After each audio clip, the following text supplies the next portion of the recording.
अस्सलाम वालेकुम। SMTV global के साथ मैं हूं आमना अनफाल। सबसे पहले न्यूज़ हेडलाइंस।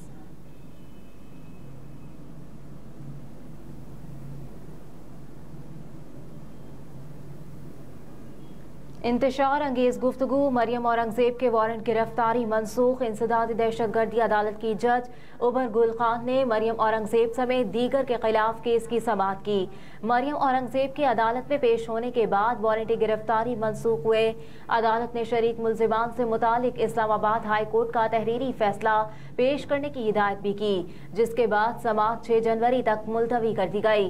वाज़ेह रहे कि मुल्जिमान के खिलाफ थाना ग्रीन टाउन पुलिस ने 2022 में मुकदमा दर्ज किया था। थाना ग्रीन टाउन पुलिस ने मरियम औरंगजेब के खिलाफ मुकदमा दर्ज कर रखा है, जबकि अदालत ने उनके वारंट गिरफ्तारी जारी किए थे।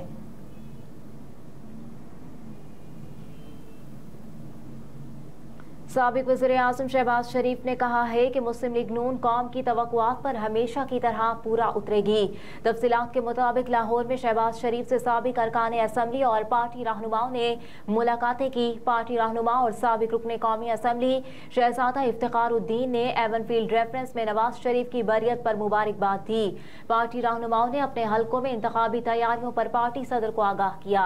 इस मौके पर गुफ्तगू करते हुए शहबाज शरीफ ने कहा कि नवाज शरीफ के वतन वापस आने के बाद कौम की मायूसियां खत्म हो गई हैं। नवाज शरीफ की क़यादत में कौम को अमन, तरक्की और खुशहाली देंगे। मुस्लिम लीग नून के सदर का कहना है कि खैबर पख्तूनख्वा में 10 साल की हुकूमत ने आवाम को कुछ ना दिया, आवाम के वसाइल को सिर्फ बेदर्दी से लूटा गया।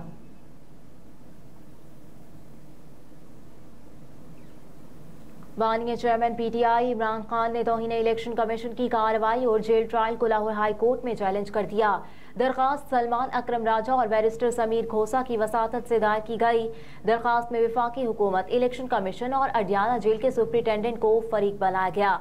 दरखास्त में मौक़िफ़ अपनाया गया कि इलेक्शन कमीशन ने गैर कानूनी तौर पर तौहीन इलेक्शन कमीशन की कार्रवाई शुरू की है। इलेक्शन कमीशन के पास इस कार्रवाई का इख्तियार नहीं। दरखास्त में मौक़िफ़ इख्तियार किया गया है कि इलेक्शन कमीशन ने इस केस में जेल ट्रायल का फैसला किया, जो गैर कानूनी है। जेल में खुफिया ट्रायल आइन के आर्टिकल 4 की खिलाफ वर्जी है।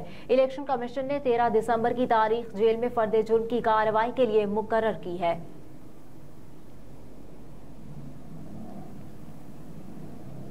खुसूसी अदालतों में सिविलियंस का ट्रायल कलअदम करार देने के खिलाफ अपीलें समाअत के लिए मुकर्रर। जस्टिस सरदार तारिक की सरबराही में 6 रुकनी लार्जर बेंच खुसूसी अदालतों में सिविलियंस का ट्रायल कलअदम करार देने के खिलाफ अपीलों पर 13 दिसंबर को समाअत करेगा। लार्जर बेंच में justice Aminuddin, justice Hasan Azhar, justice Mohammad Ali Mazhar, justice Musarrat Hilali और जस्टिस इरफान सादत शामिल है। वाज़ेह रहे कि वफाकी हुकूमत, वजारत दिफा, बलोचिस्तान और KP की हुकूमतों ने खुसूसी अदालतों में सिविलियंस का ट्रायल रोकने का सुप्रीम कोर्ट का फैसला चैलेंज कर रखा है। वफाकी हुकूमत का मौक़िफ़ है कि मिलिट्री कोर्ट्स केस में बनाया गया bench supreme court practice and procedure कानून के तहत नहीं था। 5 रुकनी लार्जर बेंच का कयाम कानून के मुताबिक न होने की वजह से फैसला भी गैर मुअस्सर है।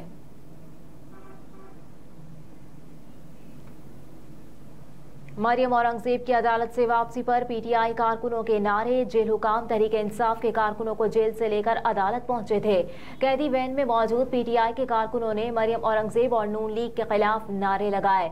इस मौके पर मुस्लिम लीग नून के कारकुनों ने भी जवाबी नारे लगाए। इसी दौरान मरियम औरंगजेब वहां से वापस रवाना हो गईं।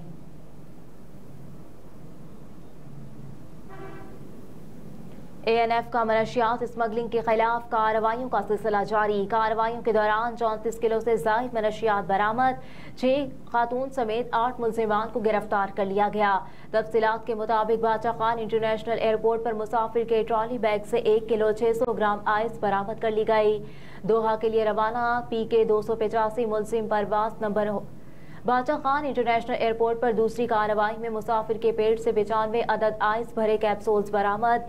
दोहा के लिए जाने वाली QR 601 में मुल्जिम बजरिया परवास नंबर के लिए रवाना हो रहा था। अलामा इकबाल इंटरनेशनल एयरपोर्ट पर मुसाफिर के ट्रॉली बैग से 700 ग्राम हेरोइन बरामद कर ली गई। मुल्जिम परवास नंबर UL 186 के जरिए श्रीलंका के लिए रवाना हो रहा था।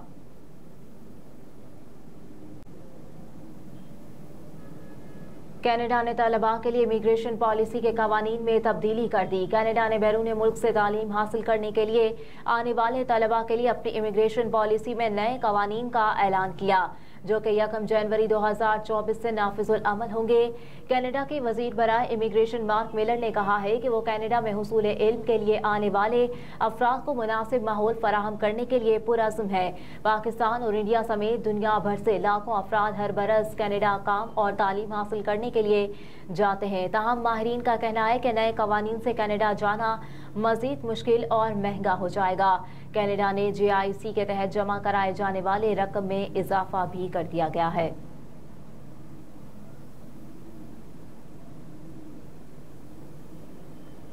लाहौर में गैर कानूनी करेंसी एक्सचेंज में मुलव्विस मुनासिम गैंग का सरगना गिरफ्तार। FIA तर्जुमान के मुताबिक मुलजिम से लाखों मालियत की करेंसी बरामद, जिसकी शनाख्त मोहम्मद खान के नाम से हुई, जिसे लंडा बाजार से गिरफ्तार किया गया।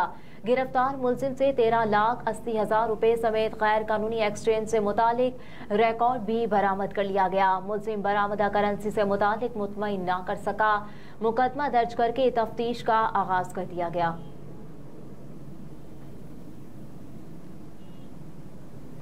सलामती कौंसिल गजा जंगबंदी के लिए पेश करदा करारदाद अमरीका ने वीटो कर दी। सलामती कौंसिल में पेश की गई गजा में जंगबंदी की करारदाद के हक में 15 में से 13 वोट पड़े।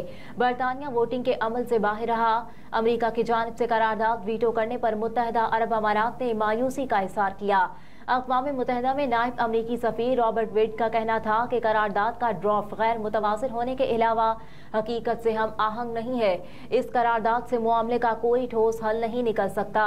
अमरीका इस मसले में देरपा क़याम अमन की भरपूर हिमायत करता है, जिससे दोनों फरीक यानी इसराइल और फ़लस्तीनी एक दूसरे के साथ अमन और सलामती के साथ रह सकें। और अक़वाम मुत्तहिदा के सेक्रेटरी जनरल अंतोनियो गुतेरेस ने कहा है कि गजा में इंसानी बहरान संगीन हो गया। गजा में जारी जंग से आलमी सलामती को खतरा है। ये जंग पहले ही मकबूजा मगरबी किनारे लिबनान, शाम, इराक और यमन तक पहुंच चुकी। मीडिया रिपोर्ट्स के मुताबिक एक बयान में अंतोनियो गुतेरेस ने कहा कि गजा में कोई जगह महफूज नहीं। गजा के लोग बका की तलाश में एक से दूसरी जगह मुंतकिल हो रहे हैं। कहा कि गजा में इंसानी बहरान का संगीन खतरा लाहक है। गजा में इंसानी हमदर्दी की बुनियाद पर फौरी जंगबंदी की जाए। अक़वाम मुत्तहिदा के मुताबिक गजा के वसी इलाके वीरान और 80% आबादी बेघर हो चुकी। गजा में खुराक, ईंधन, पानी और अद्वियात की कमी, बीमारियों के खतरे का भी सामना है।